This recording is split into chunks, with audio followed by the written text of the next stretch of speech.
UPSC 2016 exam के ethics के प्रश्न पत्र में हम प्रश्नों की विवेचना कर रहे हैं और पिछले वीडियो तक हमने भ्रष्टाचार के विषय पे पूछे गए प्रश्न की विवेचना पूरी की थी। इस वीडियो में जो प्रश्न 5 है जो पूछा गया है वो आचार नीति और विधि, ये दो टॉपिक हैं उसमें और उससे संबंधित ये प्रश्न है। तो इस प्रश्न में हम आचार नीति क्या है, वो कैसे काम करती है, उसके कौन कौन से अंग हैं, उपांग हैं और कैसे वो काम करते हैं। उसी तरह से विधि यानी कि कानून, तो कानून कैसे बनते हैं, उनका पालन कैसे होता है, वो कैसे काम करते हैं, उनके काम करने का उद्देश्य क्या होता है। तो इन सब बातों को इस वीडियो में हम कवर करेंगे। प्रश्न का उत्तर भी इसमें से निकलेगा, लेकिन ये दोनों विषय, एक विधि और दूसरा आचार नीति, ये दोनों पे चर्चा करूंगा ताकि ये दोनों चीजें या दोनों टर्म आपको पूरी तरह से समझ में आए और आप इनका उपयोग भविष्य में भी अपने ज्ञान से कर सकें। विधि एवं आचार नीति, जो प्रश्न पूछा गया था वो विधि एवं आचार नीति मानव आचरण को नियंत्रित करने वाले दो उपकरण माने जाते हैं ताकि आचरण को सभ्य सामाजिक अस्तित्व के लिए सहायक बनाया जा सके। चर्चा कीजिए कि वे इस उद्देश्य की किस प्रकार पूर्ति करते हैं। उदाहरण देते हुए यह बताइए कि ये दोनों अपने उपागमों में किस प्रकार एक दूसरे से भिन्न हैं। इस प्रश्न में दो चीजें पूछी गई हैं, एक है विधि यानी कि कानून और दूसरा है आचार नीति, और ये दोनों मिलकर के मानव के आचरण को कैसे नियंत्रित करते हैं ताकि एक सभ्य आचरण समाज में उसके अस्तित्व के लिए, सामाजिक अस्तित्व के लिए लोगों का रहे और समाज जो है निर्बाध गति से सभ्य समाज बने और चलता रहे। और इसके उद्देश्य की पूर्ति ये दोनों विधि और आचार नीति किस प्रकार करते हैं, तो ये बात हमको यहाँ पे बतानी पड़ेगी कि इसके उद्देश्य क्या होते हैं दोनों के, और दोनों किस प्रकार से मानव को सभ्य बनाने में अपना अपना योगदान करते हैंगे। और उदाहरण देना है इस बात का कि इन दोनों के जो गुण हैं या इन दोनों के जो अंग और उपांग हैं वो दोनों जो है एक दूसरे से भिन्न भी हैं, लेकिन उनका उद्देश्य दोनों का मिलकर के ऐसा कैसे होता है कि मानव का आचरण सभ्य बनता है और समाज जो है एक सभ्य समाज के रूप में वो जो है कंट्रीब्यूट करता हैगा। तो आइए देखते हैं कि इसमें हम क्या क्या लिख सकते हैं। अब देखते हैं कि विधि, आचार नीति और आचरण सभ्य, ये तीनों में क्या संबंध है और ये कैसे काम करता है। तो विधि का मतलब होता है कानून, और कानून का एक पक्ष यह होता है कि वो आपके जीवन में दखल नहीं देगा, लेकिन यदि आपने कानून का उल्लंघन किया तो फिर उसमें दंड का विधान होता हैगा। तो नियमों का या कानून जीवन के हर पक्ष पे लागू होते हैं और उसमें क्या करने का दंड नहीं है या क्या करने का दंड है, ये प्रावधान उसके अंतर्गत होते हैंगे। उसी तरह से आचार नीति, तो आचार नीति में कानून की जगह नैतिक मूल्य, सामाजिक मूल्य या मानवीय मूल्य, इनसे मिलकर के आचार नीति बनती है। और इन मूल्यों का पालन भी समाज में रह करके व्यक्ति करता हैगा, लेकिन इन मूल्यों के पालन में अगर कोई भूल चूक होती है या व्यवहार और आचरण उल्टा होता है तो उसमें भी दंड का विधान है, लेकिन वो दंड और कानून के पालन न करने का दंड, इन दोनों में अंतर होता हैगा। एक दंड कानून के उल्लंघन का, वो अलग प्रकार का है, लेकिन दूसरा दंड जो नैतिक मूल्यों की अवहेलना करना, सामाजिक मूल्यों की अवहेलना करना या नैतिक मूल्यों की अवहेलना करना, उसका जो दंड है, उसका जो विधान है वो अलग है। लेकिन चूंकि दोनों में दंड का विधान है और वो इसलिए है कि व्यक्ति का सामाजिक, पारिवारिक, व्यक्तिक और राष्ट्रीय जीवन अनुशासित रहे और वो सभ्य आचरण करता रहे, ताकि समाज सभ्य समाज के रूप में आगे बढ़े। और सभ्य आचरण को यदि हम परिभाषित करें तो विधि और आचार नीति का आचरण में सामंजस्यपूर्ण समायोजन।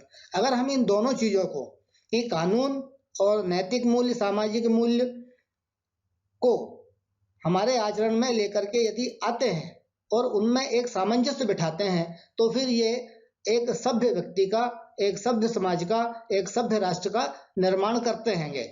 और ये तीनों एक दूसरे से मिले हुए हैं, एक दूसरे से जुड़े हुए हैं, एक दूसरे के आगे पीछे दोनों कार्य करते हैंगे। इसलिए ये महत्वपूर्ण हो जाता है कि हम अपने जीवन में विधि का भी पालन करें, आचार नीति में नैतिक मूल्यों और मानवीय मूल्यों का भी पालन करें, और इन दोनों का समायोजन इस तरह से करें कि हमारा व्यवहार स्वस्थ हो, सभ्य हो और समाज भी सभ्य हो। अब देखते हैं कि विधि और आचार नीति जो मनुष्य को सभ्य बनाने का उद्देश्य है, उसको वो पूर्ति कैसे करते हैं। मानव का आचरण सभ्य हो तो उसके कुछ कारक होते हैं कि क्या क्या व्यक्ति करता है, क्या क्या नहीं करता है, और वो कौन कौन सी चीजें हैं जिसके करने और नहीं करने से उसका आचरण सभ्य या असभ्य कहलाता है। तो सभ्य आचरण के कारक, उसमें चुनाव की स्वतंत्रता एवं परिभाषा। अब हम अपने व्यक्तिगत जीवन में, पारिवारिक जीवन में या सामाजिक जीवन में और राष्ट्रीय जीवन में जब व्यवहार करते हैं तो हमारे सामने सारे विकल्प मौजूद होते हैं, और उन विकल्पों में से कौन सा विकल्प हम चुनेंगे, कौन सा विकल्प हम नहीं चुनेंगे, ये स्वतंत्रता सभी को होती है। और विकल्प चुनना और नहीं चुनना, उसमें अंतर करने के लिए, उसमें तुलनात्मक बुद्धि लगा करके और तुलना करना कि इस विकल्प को चुनूंगा तो ये होगा, इस विकल्प को चुनूंगा तो ये होगा। इसके लिए उन विकल्पों को परिभाषित किया जाता है कि ये विकल्प जो आप ले रहे हैं, इस विकल्प का ये उद्देश्य है और इस विकल्प से ये होगा। तो ये विकल्पों का चुनाव करने की स्वतंत्रता जो है वो व्यक्ति को दी जाती है, ताकि वो सभ्य आचरण के विकल्प चुने और उनको अपने व्यवहार में लाए। उसी तरह से जब विकल्प चुनने की स्वतंत्रता है, वो परिभाषित भी कर दिए गए हैं सारे विकल्पों को, विकल्प तब उनको स्वीकार और अस्वीकार करने के परिणाम, कि जो विकल्प आप उठा रहे हैं या जिस विकल्प का आप आचरण कर रहे हैं, अगर उसको आप स्वीकार करते हैं, वैसा आचरण करते हैं, तो उसका परिणाम क्या आएगा, ये वहां पर पे डिफाइन है। सारी चीजें तय हैं कि ये आचरण इस परिणाम तक ले जाता हैगा, इस आचरण का स्वीकार करना यहाँ जाएगा, इस आचरण का को स्वीकार नहीं करना आपको यहाँ लेकर के जाएगा।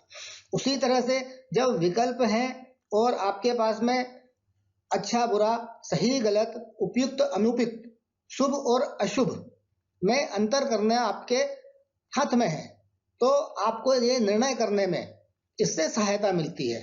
तो विधि और आचार नीति दोनों आपके पास में उपलब्ध विकल्पों में निर्णय करना कि मैं क्या करूं और क्या ना करूं, उस निर्णय में ये दोनों ही सहायक होते हैं।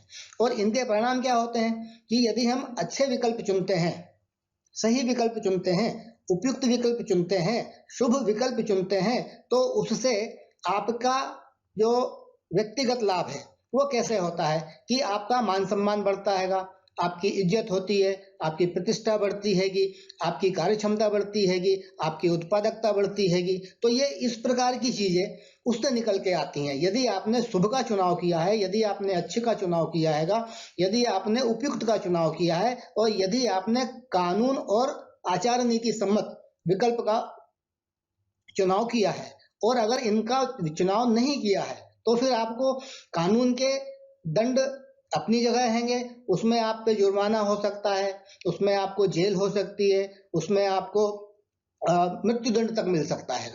वहीं अगर नैतिक मूल्य, मानवीय मूल्य और सामाजिक मूल्यों की अवहेलना यदि आप करते हैं तो समाज में आपकी निंदा होती है, आपका उपहास बनता है, आपका बहिष्कार करता है समाज।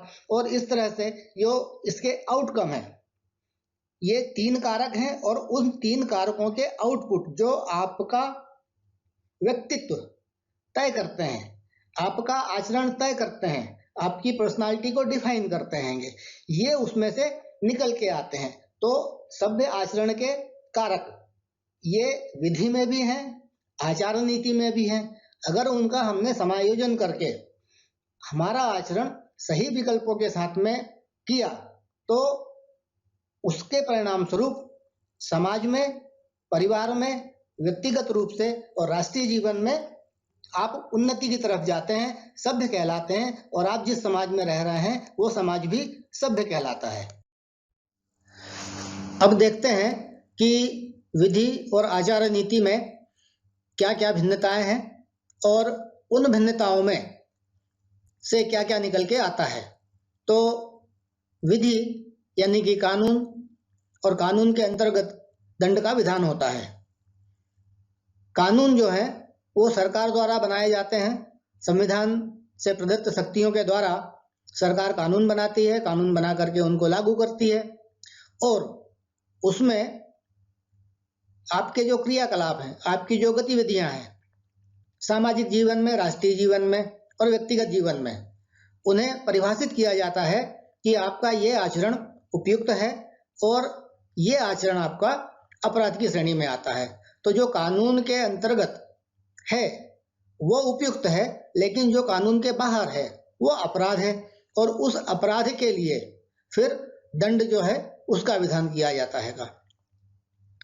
कानून सरकार बनाती है तो सरकार लागू करती है कि ये बाहर से लगाए जाते हैं, और इन कानूनों के उल्लंघन पे प्रत्यक्ष दंड का विधान होता है। मतलब कानून के उल्लंघन का कोई अपरोक्ष या कोई ऐसा दंड नहीं है जिसे आदमी या व्यक्ति या समाज स्वयं महसूस कर सके। वो दंड का विधान या वो दंड जो है वो सबको दिखाई देता है कि इन्होंने ये अपराध किया और इस अपराध के एवज में इन्होंने ये सजा भुगती या इन पे ये कार्यवाही हुई।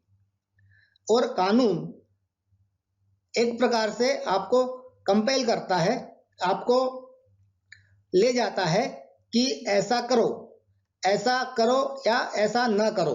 तो ये कानून का एक पक्ष होता है कि कानून आपको प्रेरित करता है, कानून आपको बताता है कि आप ऐसा करो, आप ऐसे गाड़ी चलाओ, आप समाज में जब चलते हैं तो इस प्रकार की गतिविधियां मत करो जो असामाजिक होती हैं। तो कानून ऐसा बताता है।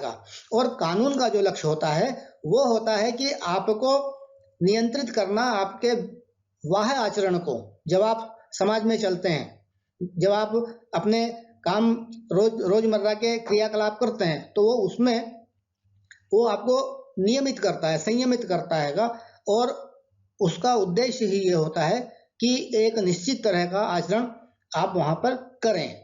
तो ये परिणाम पूर्वक भी होता है कि व्यक्ति जो है उद्दंडता नहीं करेगा, व्यक्ति कोई अपराध नहीं करेगा। तो ये इसका उद्देश्य होता है विधि का या कानून का। अब देखते हैं कि आचार नीति के उपागम क्या क्या है। तो आचार नीति का मतलब होता है सामाजिक मूल्य, मानवीय मूल्य और नैतिक मूल्य, और इन मूल्यों का पालन या इन मूल्यों की अवहेलना, उसमें जो दंड का विधान होता है। अब यहाँ पर क्या है कि कानून की जगह मूल्य आ गए हमारे, और दंड का विधान जो वहाँ प्रत्यक्ष है वो यहाँ पे प्रत्यक्ष नहीं है।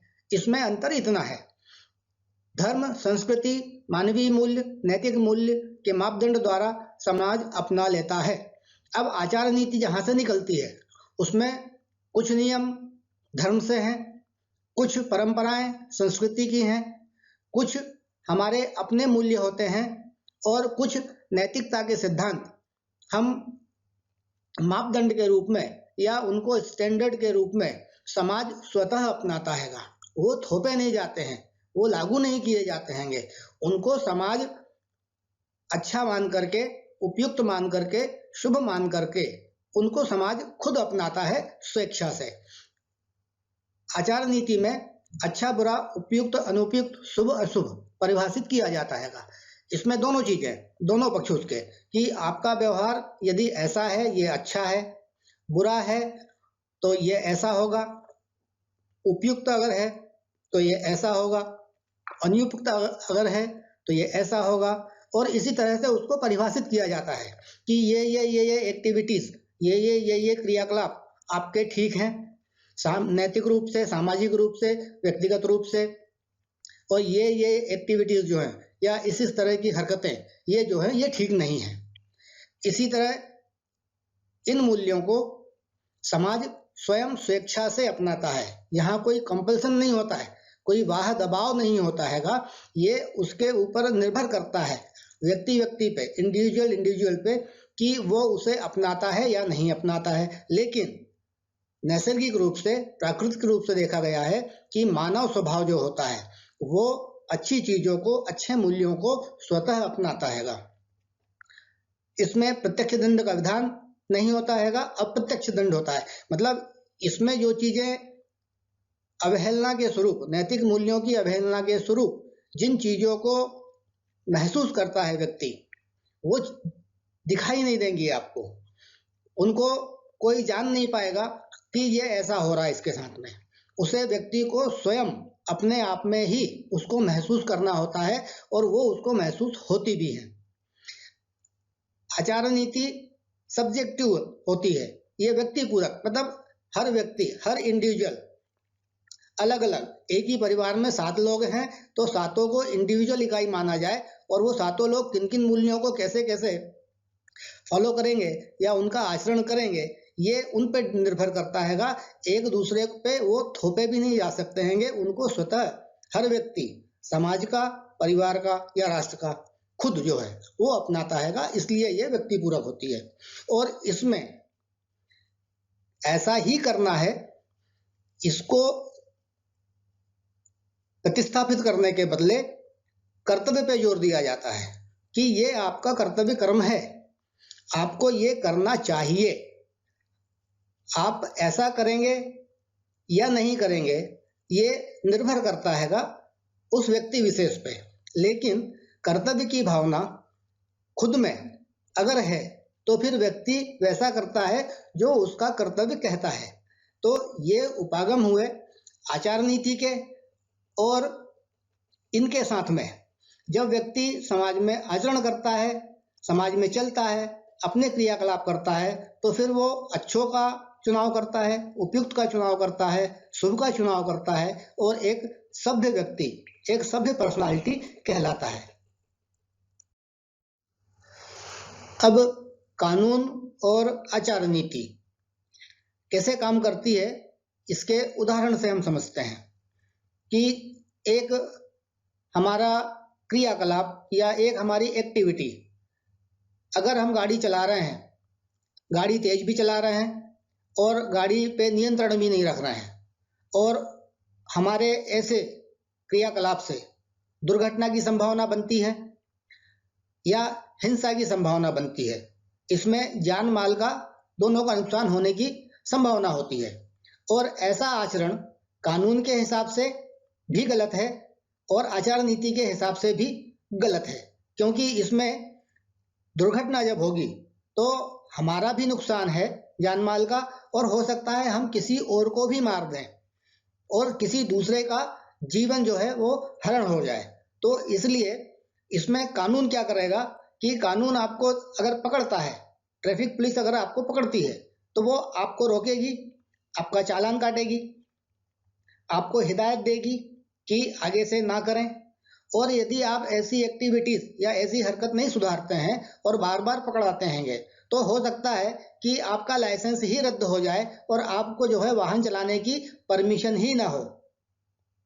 वहीं आचार नीति के माध्यम से अगर इसको देखें तो जो लोग आपके शुभ चिंतक हैं, जो आपके परिवार के लोग हैं या जो समाज के लोग हैं, वो आपको समझाएंगे कि भाई गाड़ी ऐसे नहीं चलाना चाहिए, जिससे अपने को भी जान माल का नुकसान हो और किसी दूसरे की जान चली जाए। तो वो समझाते हैं।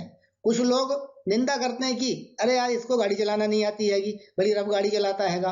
और जो आपके नियरेस्ट डियरेस्ट होते हैं, नियर के लोग होते हैं, आपके शुभचिंतक होते हैं, ये आपके पेरेंट्स होते हैं या आपके दोस्त जो होते हैं, वो ये कहते हैं कि भाई जी आप जो है गाड़ी चलाना छोड़ दो।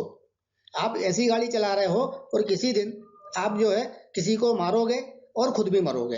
तो कानून अपने हिसाब से काम कर रहा है वहां पर, आपका आचरण नियंत्रित करने के लिए बाहर से, लेकिन आचार नीति में आपके परिजन, आपके समाज में मिलने जुलने वाले लोग, आपके शुभचिंतक लोग, वो आप पे एक भावनात्मक, एक अपनत्व भरा दबाव डालते हैं कि ऐसा ना करो। तो ये इस तरह से दोनों चीजें, एक्टिविटी एक ही है, हरकत एक है, लेकिन दोनों के काम करने का तरीका अलग अलग है। और लेकिन उद्देश्य एक है कि आपका अनियंत्रित होकर के वाहन चलाना ये बंद हो जाए। दूसरा एक देखते हैं हम कि जब हम सफर कर रहे होते हैं तो बस में या ट्रेन में या मेट्रोज में सीट्स जो है वो अलोकेटेड होती हैं। विकलांगों की सीट अलग होती है, बुजुर्गों की सीट अलग होती है, महिलाओं की सीट अलग होती है।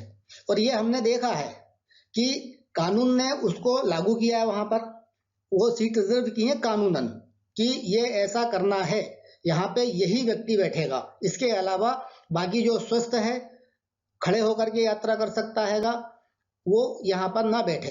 और ये हमने देखा है कि कानून ने उसको वहां पे अप्लाई किया जरूर हैगा, लेकिन जब कभी ऐसी नौबत आती है तो जो सहयात्री होते हैं, साथ में यात्रा करने वाले लोग होते हैं, अगर वो उनकी सीट पे बैठे होते हैं और कोई महिला आ जाती है तो वो स्वतः उठ जाते हैं, बिना इसके कि वो महिला कहे कि ये सीट मेरी है और मुझे यहाँ बैठना हैगा। व्यक्ति खुद उठ जाता हैगा और वो सीट उनको ऑफर कर देता है। और कई बार ऐसा भी हमने देखा है कि स्वस्थ लोग जो रिजर्व सीट पे नहीं बैठे हुए हैं, वो भी जब देखते हैं सामने की कोई महिला आ गई है या कोई बुजुर्ग महिला आ गई है या कोई विकलांग व्यक्ति आ गया हैगा, तो वो अपनी सीट छोड़ करके खड़े हो जाते हैं और उनको सीट देते हैं। तो ये एक्टिविटी एक ही है कि उसको कानून ने भी लागू किया है कानूनन, और आचार नीति से उसको हम भी फॉलो करते हैं। तो ये इस तरह से दोनों चीजें समाज में काम करती हैं।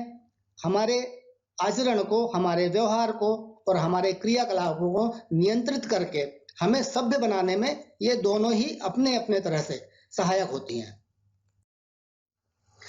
अब पिछली स्लाइड तक जो बातें थी वो प्रश्न से संबंधित थी और उसमें से चीजों को उठा करके, उसमें से कुछ बिंदुओं को उठा करके आप इसका आंसर बना सकते हैं। उसके अलावा जो और बातें आचार नीति और विधि के अंतर्गत आती हैं, जो उपयुक्त भी हैं और जो जानना जरूरी भी है, उनको मैंने यहाँ पर पे आपको डिस्कस कर रहा हूँ आपके साथ में। एक तो ये कि आचार नीति ये स्वभावगत मानवीय मूल्य है, ये हमारे स्वभाव में पाए जाते हैं और ये पीढ़ी दर पीढ़ी ये लगातार चलते हैं, ये स्थायी भी होते हैं। केवल उनको प्रैक्टिस करने की बात होती है या कोई उन्हें याद दिलाता रहे और प्रैक्टिस करवाता रहे। अगर ऐसा होता है तो फिर ये हमारा स्वभाव बन जाता है। आचार नीति का पालन या मानवीय मूल्यों का पालन, नैतिक मूल्यों का पालन, सामाजिक मूल्यों का पालन, ये हमारा स्वभाव बन जाता है। और ये जो है ये मूल्य, ये हमारे इमोशनल इंटेलिजेंस को कंट्रोल करते हैं, जो हमारी भावनात्मक बुद्धि है। कई बार हम भावावेश में कुछ काम ऐसे करते हैं जिनसे नैतिक मूल्यों का या मानवीय मूल्यों का उल्लंघन होता है, तो वहां पर ये मूल्य जो है हमारे आचरण को नियंत्रित करने में बड़े सहायक होते हैं। कई बार ये बात होती है कि भाई अंतरात्मा क्या बोलती है आपका इस बारे में, जहां कहीं भी हम दुविधा में होते हैं और भावनात्मक रूप से हम कहीं इंक्लाइन होने लगते हैं जो उपयुक्त नहीं होता है, ठीक नहीं होता हैगा नैतिक मूल्यों के हिसाब से, और हम उसको करने के लिए जाते हैं, तो वहां पर ये नैतिक मूल्य जो है, ये आचार नीति जो है कि शुभ क्या है, अशुभ क्या है, अच्छा क्या है, बुरा क्या है, उपयुक्त क्या है, अनुपयुक्त क्या है, तो वहां पे ये डिफरेंशिएट करने में अंतरात्मा की आवाज जिसको बोलते हैं, ये हमको जो है मदद करती है। तो जो हमारा जो इमोशनल इंटेलिजेंस है, भावनात्मक बुद्धि जो है, ये भावनात्मक बुद्धि के स्तर पे हमें तुलनात्मक अध्ययन करने का जो है ये मौका देती है। और जब हम आचार नीति से इस तरह से स्वप्रेरणा से, स्वभाव से आदतों से अच्छे मूल्यों को अपनाते हैं, उनका आचरण करते हैंगे, तो फिर हमारा जो है समाज में सम्मान होता है, आदर होता है, प्रतिष्ठा होती है, सभी लोग रिकॉग्नाइज करते हैंगे, सब बोलते हैं ये बड़े अच्छे व्यक्ति हैंगे। और अगर वैसा नहीं करते हैंगे तो फिर वो थू थू होती है समाज में, लोग आगे बोलते हैं अरे ये तो ऐसा हैगा, बहिष्कार होता है, कुछ लोग बोलते हैं इनसे मिलना जुलना बंद कर दो भाई, नहीं तो ये जो है अपने ऊपर भी आ जाएगा। तो इस तरह की बातें जो हैं, ये आचार नीति का पक्ष जो है अगर हमारे भीतर उभर के आता हैगा, हमारे आदतों में आ जाता है, ये स्वभावगत मानवीय मूल्य हैं, ये लोगों में इनबिल्ट होते हैं सॉफ्टवेयर में, केवल उनको अभ्यास करना, उनको उभारना और उनको उभारने के लिए बार बार याद दिलाना, ये अगर होता है तो फिर वो आचार नीति इफेक्टिव होती है और उसका जो व्यक्ति का जो आचरण है वो समाज में सभ्य कहलाता है। विधि और कानून ये क्या करते हैंगे और ये कैसे होते हैंगे? तो कानून जो है वो आपके व्यवहार को या आपकी हरकतों को बाहर से नियंत्रित करते हैंगे। कानून बना करके उनको लागू करके और उनको आपको बता करके पब्लिश कर किया जाता है, उनको उनका प्रचार प्रसार होता हैगा और फिर ये बताया जाता है कि आपको ये ऐसा ऐसा ऐसा काम नहीं करना हैगा और ये काम आप जो करेंगे तो ये कानून का उल्लंघन होगा। तो इस तरह से आपको बाहर के रूप से, बाहरी रूप से आपको नियंत्रित करने का काम ये कानून करता हैगा। इसमें मानसिक परिवर्तन संभव नहीं होता हैगा, क्योंकि ये कानून जो हैं ये बाहर से लागू होते हैंगे तो इनकी मानसिक स्वीकृति अधिकांशतः हो पाना बड़ा असंभव सा होता है या संभव बहुत कम होता हैगा कि कोई मानसिक रूप से उसको स्वीकार कर ले और हमेशा के लिए अपनी आदत में डाल ले, ऐसा संभव कम होता हैगा। तो इसमें मानसिक परिवर्तन व्यक्ति का जो इनबिल्ट सॉफ्टवेयर है हमारा, उस सॉफ्टवेयर में कोई करेक्शन ये नहीं कर पाता हैगा, स्वभाव को बदलना संभव नहीं है। उसी तरह से जब मानसिक परिवर्तन नहीं होता हैगा तो फिर स्वभाव बदलना भी मुश्किल होता हैगा। हमने ये देखा है कि जेब कतरा आज जेब काटेगा, फिर जेल जाएगा, निकल के आएगा, फिर जेब काटेगा।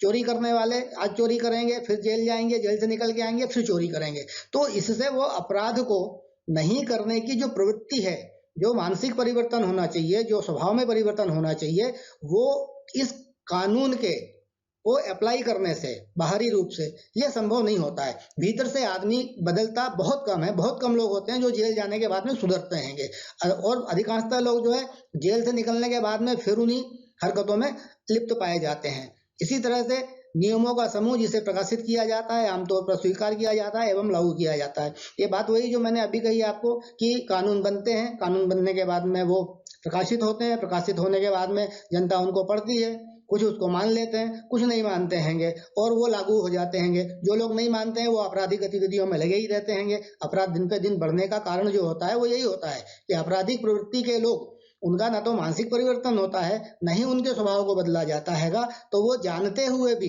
कि ये कानूनन गलत है, गैर कानूनी है, फिर भी वो उन्हीं कामों में लगे रहते हैंगे। और नागरिकों को एक प्रारूप के अनुसार व्यवहार करने को प्रेरित करना, ये बात कुछ वैसी हुई जैसे तांगे में लगा हुआ घोड़ा, उसकी आंखों पे पर्दा लगा दिया जाता है कि वो साइड में आजू बाजू ना देख सके, सीधा रोड पे देखे और सीधा चलता रहे। तो कानून का भी काम ऐसा ही होता हैगा कि उसने आपके दोनों, आपकी जो सोचने समझने की या आपके चलने फिरने की आपकी हरकतों को जो है एक डायरेक्शन दे दिएगी कि आपको इसी डायरेक्शन में चलते रहना है, ऐसे ही काम करना हैगा, इसके उधर उधर आपको काम नहीं करना हैगा। तो ये एक ही प्रारूप में लोगों को ढालना और उनको वैसा ही व्यवहार करने के लिए प्रेरित करना। अच्छा, कानून जब लगते हैं तो कानून लगा दिए जाते हैं, उनको प्रचार कर दिया जाता है, प्रसारित कर दिया जाता है, बता दिया जाता है कि भाई ये कानून है और इस कानून के अनुसार जो है आपको, आप अगर नहीं करोगे तो आप दंड के भागी होगे। लेकिन कानून, जैसे हम बोलते हैं कानून अंधा होता है, कानून अंधे होने का मतलब ये है कि कानून बन गया, वो लागू हो गया, अब उसके बाद में उसने अपनी आंखें बंद कर ली, उसे कोई अपेक्षा नहीं है कि आप उसका पालन करें, नहीं वहां से कोई सलाह निकल के आएगी आपको, या सीख निकल के आएगी, या समझाइश निकल के आएगी जो आपका मानसिक परिवर्तन कर सके, जो आपके स्वभाव को बदल सके। और जो लोग कानून लागू करवाते हैं वो, उसके पीछे जो ताकत होती है, जिसके दम पे वो कानून का पालन करवाते हैं, वो होता है बल प्रयोग का अधिकार। पुलिस होती है, डंडा होता हैगा और अपराध में लिप्त लोगों के लिए सजा के प्रावधान होते हैं। तो ये इतनी बातें आचार नीति के संबंध में और विधि के संबंध में। और ये कंसेप्ट जो है समझता हूँ कि आपको समझ में आएगा और आप विधि और आचार नीति में अंतर करना, उनके दोनों के उद्देश्य एक ही होते हैं लेकिन दोनों की अप्रोच अलग अलग होती हैगी। और उस अप्रोच में एक अप्रोच है बाहर की, एक अप्रोच है भीतर की। मानसिक स्तर पे स्वभाव को बदलना या स्वभाव से और मन से चीजों को एक्सेप्ट करना, तो वो फिर आचार नीति में आ जाती है। और बाहर से लागू की हुई चीजों को फॉलो करना वो विधि के अंतर्गत आता है। तो समझता हूँ कि आपको ये समझ में आया होगा और ये जानकारी आपके लिए उपयोगी होगी। इस वीडियो में यहीं तक। वीडियो को लाइक कीजिए और सब्सक्राइब कीजिए हमारे चैनल GSHindi.com को। धन्यवाद।